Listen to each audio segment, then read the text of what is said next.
Our next speaker is probably the youngest one here. Matter of fact, I think she is the youngest one here tonight.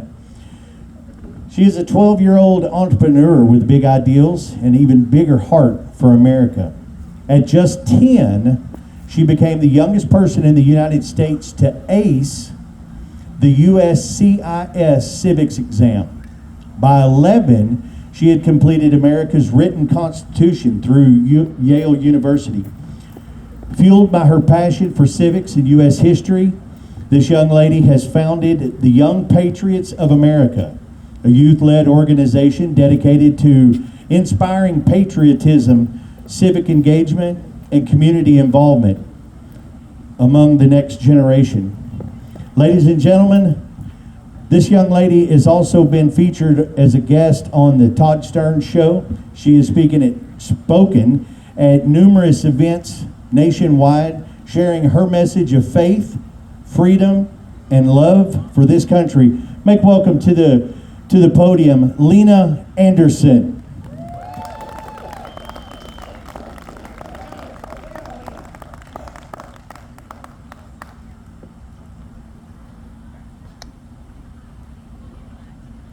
Jumping right into this, holy cow.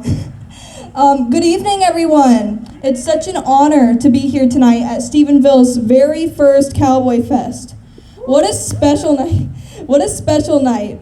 I'm surrounded by proud Texans who love faith, family, and fellowship. As Mr. Hardy mentioned, my name is Lena Anderson, and almost a year ago, my family and I packed up and moved down here to Texas from Iowa.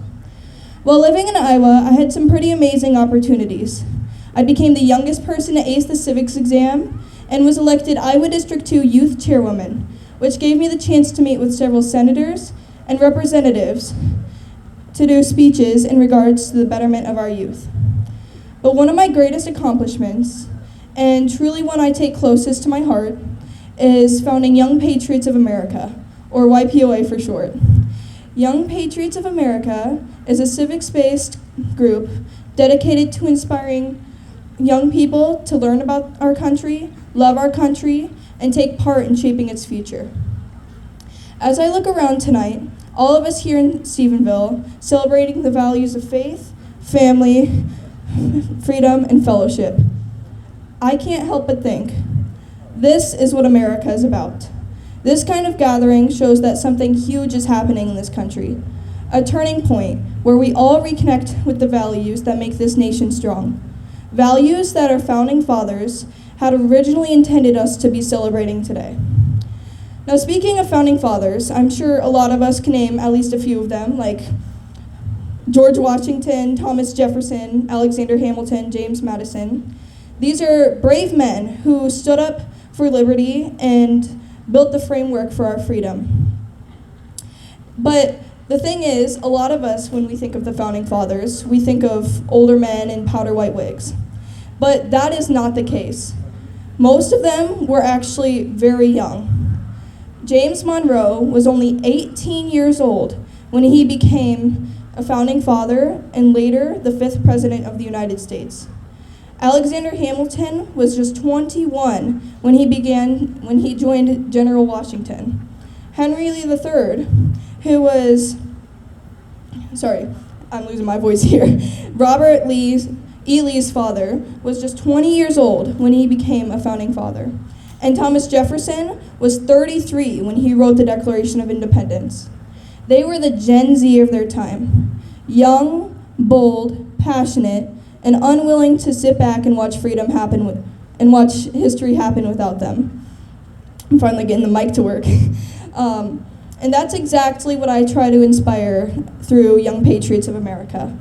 At YPOA, we believe that young people have the power to lead, to serve, and to stand up for what's right. And I am so incredibly proud of all of our members, or as I like to call them, our patriots.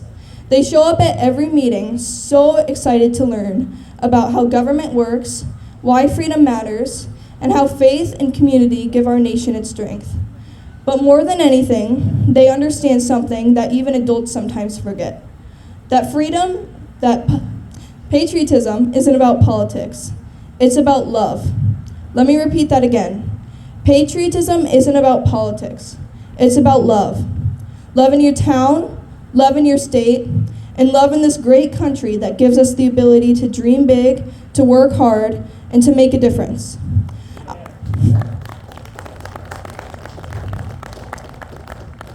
Our founders didn't always agree. In fact, they disagreed a lot. But they loved their country enough to fight for it. And that same spirit is here with us now. We may not agree on everything, but we are all here in fellowship because we all love America. And that's what gives me hope. Every time I meet another young person who wants to learn about our history, or who stands for the flag, or who wants to serve in their community, I see the next generation of leaders rising up. As it says in 1 Timothy 4:12, don't let anyone look down on you because you're young, but set an example for the believers in speech, in conduct, in love, in faith, and in purity. So as we celebrate tonight, surrounded by good people, good music, good food, let's all remember that the American spirit is running through us all, and that the torch that was lit in 1776 didn't stop with them. It's been passed down through the generations, and now it's in our hands. So let's keep it burning bright for our families, for our faith, and for our future. As Ronald Reagan once said, freedom is never more than one generation away from extinction. We didn't pass it to our children in the bloodstream.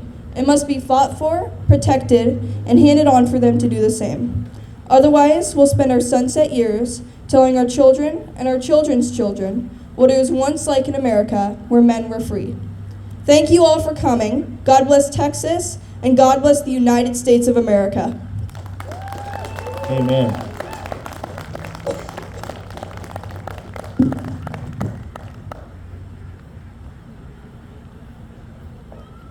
She sure doesn't speak like a 12-year-old, does she? Ladies and gentlemen, how about you give her another round of applause? That young lady is going to make things good. Our next speaker coming to you